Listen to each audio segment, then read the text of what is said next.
मैं ये नहीं कहता कि कांड हमारी सरकार में भी ये कांड हो रहे हैं, अपन जानते नहीं होने चाहिए। यूपी में नहीं है क्या पेपर आउट नहीं है क्या? यूपी में क्राइम नहीं है क्या? इनकी सरकार वहाँ क्राइम नहीं है क्या?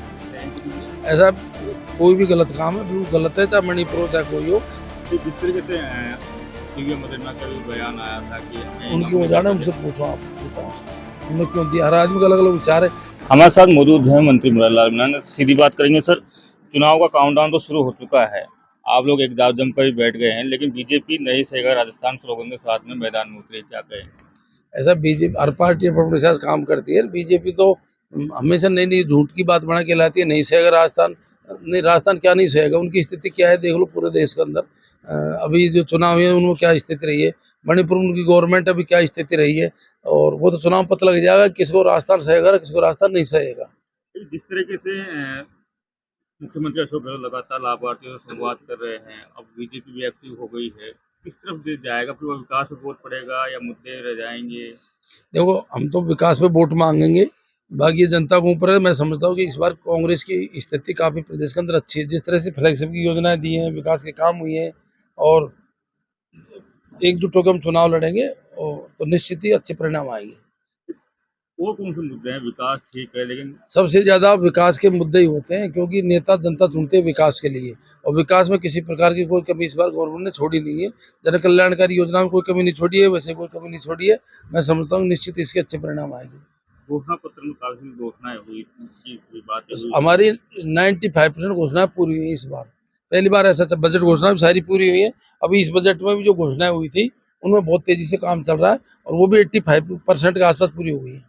जिस तरीके से बीजेपी हमलावर है, जब जोधपुर में कांड हुआ, उसके बाद पहले भरतपुर में हुआ, फिर जोधपुर में हुआ, बीजेपी लगातार महिलाओं के लिए। ऐसा बीजेपी, मैं ये नहीं कहता कि कांड हमारी सरकार में भी ये कांड हो रहे हैं, अपन जानते नहीं होने चाहिए। लेकिन क्या कि ये जैसे पेपर आउट का मामला है, पूरे देश में ये कोई रास्ता अलग नहीं है, हम अलग से कानून बना कर लाए। क्राइम का हमने एक से एक बढ़िया कानून बनाया है।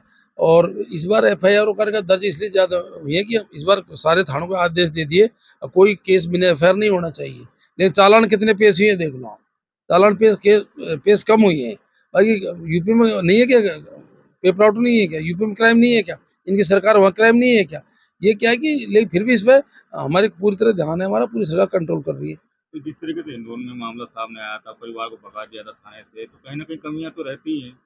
ऐसा मैं कह रहा हूँ ये, मैं तो ये कहूँगा कि धीरे धीरे सब जगह पूरे समाज के अंदर एक ऐसी व्यवस्था होगी, जैसे जैसे लोग संस्कृत कम होते जा रहे हैं ना, ऐसे ऐसे क्राइम बढ़ता जा रहा है।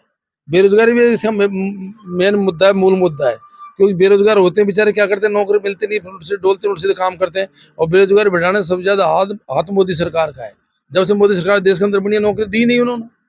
इस तरीके से मणिपुर में जो मामले सामने आ रहे हैं, लगातार हिंसा लगातार भड़कती जा रही है, किस तरीके से देखते हैं? क्योंकि ऐसा कोई भी गलत काम है, बिल्कुल गलत है, चाहे मणिपुर हो चाहे कोई हो। और मैं इतना बड़ा नेता हूँ नहीं कि मेरे मणिपुर का ध्यान रखता हूँ, मैं तो मेरे विधानसभा क्षेत्र का ध्यान रखता हूँ ज्यादा। जिस तरीके से दिव्या मदेरणा का भी बयान आया था कि हमें ही उनकी वो नौकरी जाने देकर उनसे पूछो, आप नेताओं से उन्होंने क्यों दिया। हर आदमी का अलग अलग विचार है। मैंने बता दिया था, मैं तो मेरे विधानसभा बारे में बात कर सकते हो। मेरे विधानसभा क्षेत्र बिल्कुल सही है, 5 साल शांत रहा है, कानून व्यवस्था कंपेरिजन ठीक रही है, सारे लोग बाग अच्छे हैं, सारे लोग विकास के काम ऐतिहासिक हुई हैं, और जनता खुश है। रंधावा ने बात कही थी, पार्टी में अनुशासन होना चाहिए, ये अनुशासन रंधावा का जी ने उन्होंने सही कहा, पार्टी में अनुशासन होना चाहिए, बाकी बात उनसे ही पूछ लो। उनसे बात की। तो चुनाव के बाद जो दिल्ली में भी आप गए थे, क्या बातें हुई थी दिल्ली में? कोई सुझाव देखो दिया मैं था आपने? ज्यादा फालतू की बातों पर ध्यान नहीं रखता हूँ, न मेरे कोई मतलब है। मैं मेरे क्षेत्र से ध्यान रखता हूँ, और चुनाव का टाइम है, मैं मेरे क्षेत्र पे ध्यान रखता हूँ। मेरे को इतना नेता ना बड़ा नेता हूँ, न उनका फैसला करता हूँ।